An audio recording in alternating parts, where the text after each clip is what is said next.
As we head into the heart of earnings season, there are a few stocks that are setting up really, really nicely to collect some juicy premium. Today's video, I'm going to show you the 5 wheel strategy stocks that I'm eyeing this week, specifically for the wheel strategy. And if you drop a comment down below in today's video, I'm going to give you my free ebook called the Earnings Season Survival Guide, specifically for option sellers. No strings attached. Just drop a comment down below and I'll send that over to you. And all I ask in return is hitting that like button and that subscribe button. And of course, guys, all of these stocks are just stocks that I'm watching and my own ideas. Make sure you go do your own research. You all know that. We are all level-headed individuals here. But guys, today we've got an exciting week ahead with earnings, right? We've got some of my absolute favorite stocks. Maybe not the general consensus on YouTube, but for me, some of the stocks that are reporting earnings this week, I obviously really, really love. As you guys know, if you followed along, obviously 3M, J&J, Procter & Gamble, right? You guys already know I love these boring dividend-paying stocks, right? That I can run my my covered calls and collect my covered call premiums along with some nice dividend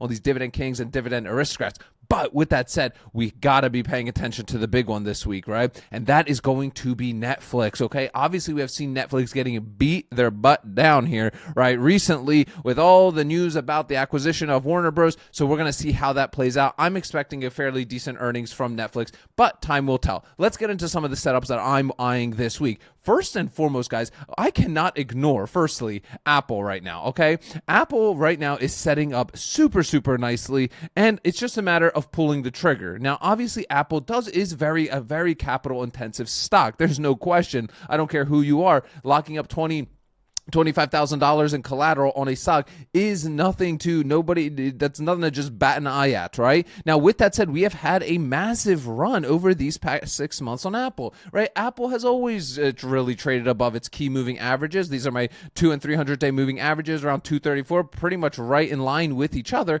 Stocks trading at 255, just really slightly above that by 20 bucks, not much. However, take a look at our 50-day moving average of 271. We're about $20 below our 50-day moving average. So this week, I'm hoping that maybe finally pull that trigger on Apple if we see a little bit more of a pullback towards that 250 range and really dropping below our bottom Bollinger Band, because we know how this story goes usually, right, is we have a nice bounce. Now, I'm not trying to time anything here. I'm really just trying to get into a fantastic blue chip company. Minimal dividend here. Obviously, it's like, 0.4%. Not really relying on that. But for me, the appreciation and the cover call premiums do really make sense here, right? Especially at these levels. I mean, we do not see Apple usually setting up like this really, really nicely. And to me, I'm never going to bet Apple. I mean, I got 4 Apple products right around me. These AirPods, whatever these are called, phone, MacBook, iWatch, right? It's just, I love this company so much. But with that said, obviously, I still want to do my own, have it, a risk managed plan, especially investing in it. So with that said, let's go take a look what kind of options premiums is currently being offered for us. So I'm just going to sell a put. Usually on a stock like this, weeklies aren't a bad idea, but I usually always like to look at the monthly returns or as close to it as possible, at least for me, right? So if I'm looking at the 33 DTE stuff, I'm going to be looking to get as close to that 300-day moving average as I can. That's not always going to be possible to have a good return on collateral, but let's take a look, right? So the 250s, let's look at the 245s. Is there anything left? 240s, collecting 258 of premium, right? So this isn't like terrible, but it's not that great, right? Fairly tight bid-ask spread here, but let's take a look at it. Let's toss this into our cash secured put. Let's assume we'll collect 265 here. We're locking up, what do we say, $24,000. Like that's nothing to bat an eye at. Like I said, that's a lot of collateral to lock up, and we're getting about a 1% return in a month here. Obviously not financial advice, results vary, just what I'm seeing at the time you're recording this video. To me personally, I wouldn't and do this specific trade. I would need to be a little bit more aggressive. Now, of course, I love the price. I really like 240 on Apple. Of course, that's just slightly above our 200 and 300-day moving averages, but I also need to be compensated for taking on the risk. Us as option sellers, no matter what anybody blows smoke up your butt on YouTube, right? We take on risk as option sellers. We are essentially selling insurance. So we want to set up ourselves in a way that we're going to be compensated for taking on that risk. That's at least how I like to look at it. So for me, making 1% in a month doesn't really make sense, right? Especially if I could just park that in like SPY or something like that. So taking a look at the 250s, which look a little bit better to me, opening it up, 36 delta, okay. I mean, delta doesn't mean honestly anything. It's all about the return on collateral is going to tell you your risk, but a much nicer premium, about 555 fill on that between the bid and ask spread. So 555, we're collecting collateral, $2,500 here. So wrapping up $1,000 more here for about a 2.2% return. So this is the strike that I'm eyeing for Apple. I'm eyeing the 250s. If we could see the drop throughout the week, obviously Monday there's no trading, so we're going to see what any news comes out or anything like that, and then we'll make a decision towards the end of the week. So I'm eyeing that. I think this is a great setup, especially for a blue chip stock that does not come on sale very often for us. Next one, cannot ignore it, and that is Netflix. Netflix obviously has been not having a good time at all, really, for the last month has it been at this point? Just bit of a falling knife situation, and I love falling knives on great quality companies. All right. Now, with that said, let's look at the technicals.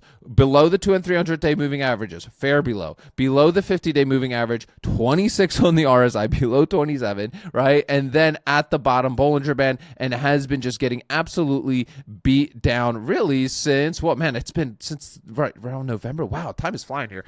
So beat down, all right? So what am I watching, all right? Let's go take a look at what kind of premiums we can collect here. And you guys can get all of my my cash secured puts, my trade log templates, and all these calculators. They're free. Just attend the Ark Options Strategy workshop. Click that first link. I give them to you completely for free, no strings attached at the end. And I also talk about our Options Seller School Mastermind, which is a awesome community of people that talk all things options. Whether you're a newbie or a vet, you'll be in fantastic company. So if you're a level-headed individual and want to surround yourself with incredible individuals, click that first link in the description of today's video and watch that 90-minute training on the Ark Options Strategy. But with that said, right, can't ignore Netflix right now. Cannot, right? Let's go take a look. Weeklies obviously are always going to return you more, but you're taking on more risk. Time isn't working in your favor. I always start by looking at what I'm collecting on my 30-day expiration. So for example, with that Apple, 2.2%. Usually if I'm going to do the weeklies, that gives me a rough gauge. I'll probably be able to get about a half to a percent a week, depending again on strike selection and risk that I'm willing to take on, of course. But usually on the weeklies, you will get a better return. That's just the name of the game. You are taking on risk. Okay, so let's take a look at the 33 DTE here on our Netflix and see the premium. Oh man, look at this, man. Even the 86s, man. So this is crazy. I mean, it is wild. Let's take a look at the 85s. 36 delta on the 85s. Let's see, 310. Man, still pretty tight. 315 of premium on what do we say? $8,500. $8,500. Wow. Do your own research here. Almost 4% return on collateral on this thing. That is absolutely insane, right? Obviously, why? Why is this so highly so juiced up right now? Because we are going into uncertainty. Be careful. Can't stress it enough, right? We are heading into earnings season. We have a lot of news out there about obviously Netflix with the acquisition, which is going to obviously cost them a lot of money. But if you believe in it, you like it, right? That's obviously, you got to make your own financial decisions. For me, I like it, and I am planning to jump into some additional puts hopefully this week. So stay tuned for that. Obviously, let's see what those earnings bring us after close on Tuesday. I am very, very, very excited about that one. Next up that I am watching is also PayPal, right? Now, I have not traded PayPal in quite a bit of time, but the setup popped up on my picks, and I am very curious where this thing is going to go. Bit of a falling knife situation as well with PayPal, but it's fairly undeniable right now. When I see a stock trying to trending this way, I'm not just going to immediately start selling puts on it, right? What I'm doing is I always like to look at my 6-month chart at the very least, because I like to do monthlies besides on SoFi, which is my primarily my weekly wheel stock. But I want to see where we start seeing some support, because right now when we just look, it's just been on this downtrend. I mean, it's pretty obvious looking at a chart right here for the past 6 months. We just continue to trend downward. downwards. Now, when is the entry point? Well, that's where I want to see a week of, not maybe it doesn't have to necessarily be a week, but a few days of trading where we're seeing a good support, right? And I'm not just going to jump into it just because it comes crashing down. I want to kind of take a risk managed approach to it. So we'll see if how we hold this bottom Bollinger Band of around $56 on PayPal. But again, the setup is there below all of its key moving averages that I like to look at: 200-300, 50-day moving average, 36 on the RSI, hugging the bottom Bollinger Band. It's undeniable. Let's take a look at what kind of premiums PayPal is paying right now. So or the silly options buyers are paying us right now. So let's go sell a put here. We'll go out to our normal expiration date that we've been using, right? Let's crack open this 55. Again, 36 delta right here. A little bit aggressive, of course, but I just want to keep it consistent with all of our other ones. And let's say 205 between the bid and the ask right here. So we'll do a 205 here, 205, locking up 5,500. Did we say $5,500 in collateral? Again, a outsized return here of around 3.7. Listen, all these guys on YouTube telling you make 5 to 10% a month on your stuff, guys. Listen. Is it not clocking to you? Is it not clocking to individuals that they would be on CNBC if they were actually pulling that off? That's not what this strategy is about, in my opinion. In my opinion, it's about slow, steady, methodical, consistent, and disciplined, right? There's a reason, literally, the background of my phone says that, wow, that is a dirty phone. Discipline, that is a key piece, and especially in trading, in fitness, in family, in life. Right, discipline is key. I think discipline, like Jocko says, discipline equals freedom. Can't stress it enough. Right, that is one thing in anything that you want in life. Discipline is key, and this is not when you are shooting for 5 to 10% return on your collateral a month. That is not a disciplined approach. Maybe you'll be able to pull it off for a month or 2, 3, 4, but eventually that one time it's going to get you. When I see 3.73% return a month, I immediately know this is a high risk play. That's the reality of this situation. For me, I like to be, if I'm going to do weeklies, 0.5 to 1%. Which is still very difficult, right? Especially that's high risk, getting 1% a week, right? And then also on the monthlies, 2 to 2.5% is usually a realistic target for me. You got to go speak to a financial advisor or figure out your own finances. I don't know you. You may be way older. You got to take less risks, right? So, but you got to understand that. Like, let's all be logical human beings here. I think a lot of you that tune in here to this channel know that's the approach that I like to take. That's why I like to stick to a lot of dividend kings, dividend aristocrats, and a lot of these really volatile stocks, right? They do pay outsized returns, but you are taking on an outsized risk, right? Now, how do we mitigate that? Well, quite simply, you can go lower your strike prices down a little bit further, take a little less premium, get a less chance of assignment, and if you do get assigned, perfect, right? That's fine. You're still in a good spot with a good company that you hopefully believe in. So, for example, if I look at the 52.5s here, right, we're collecting 120 of premium here, so 120. And then we are collecting, let's do 52.50, right? And still fairly aggressive, but at least it's better than getting assigned at 55, in my personal opinion, especially when you look at the charts, which we will see if we do get some support here at this 56 level. Next one. Let's do this one real quick. So I am watching Qualcomm, right, as well. This one down to over 1% here.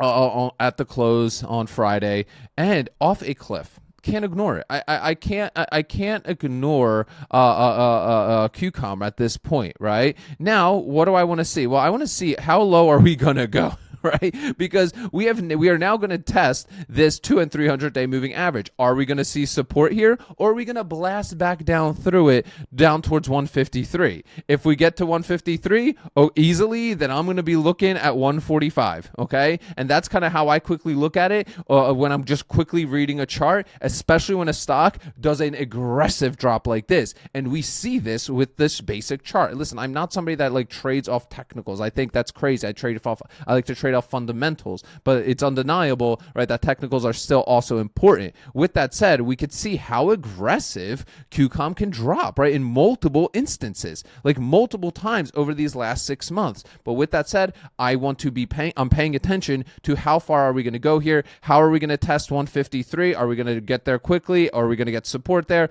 Or are we going to continue to drop to 146, where obviously that's going to be extremely appealing and hopefully a DCA opportunity? The last one I want to bring up up, and also this is going to be a good educational example, is Fiverr. I really love trading and selling options on Fiverr. This past week, this thing has been just a bloodbath, really. I mean, or really the whole month of not maybe the whole month, but since the 7th, just an absolute off a cliff. I got extremely lucky in a situation here, guys. I'm not going to lie to you. I had some 19 puts that were expiring on the 16th. I ended up closing them out around the start of January.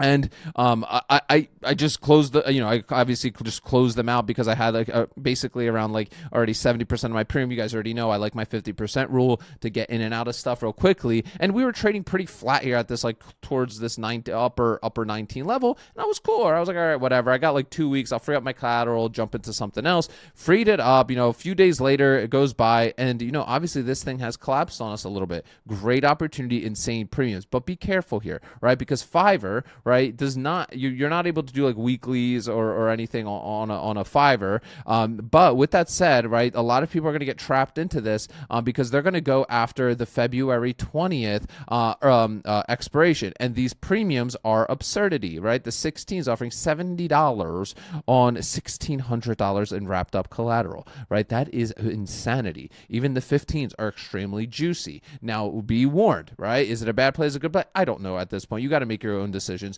But I am watching this one, that's for sure, very, very heavily. But here is the very scary part about this one, right, is that earnings are on the 18th of February. So that is why you are seeing these insanely outsized premium and returns on your collateral, because the earnings uncertainty that wraps around it. You guys already know I don't like selling options that expire during the earnings of a company. How many times have we seen a stock dropping or going up 10, 20%? It's not uncommon in the markets that we're trading in right now. So look at those things, right? Those things are really important before you execute your trade, so you know all the information going into something. Guys, if you want all of my premium calculators right here, can't live without these, plus my trade log template to keep yourself nice and organized, click the first link in the description of today's video. Watch the 90-minute Ark Options workshop. At the end, I give you all these free resources, and I also talk about our OSS mastermind. So if you're looking for an incredible community of people that talk all things options, that are honestly just the coolest people, no toxic individuals literally allowed in there,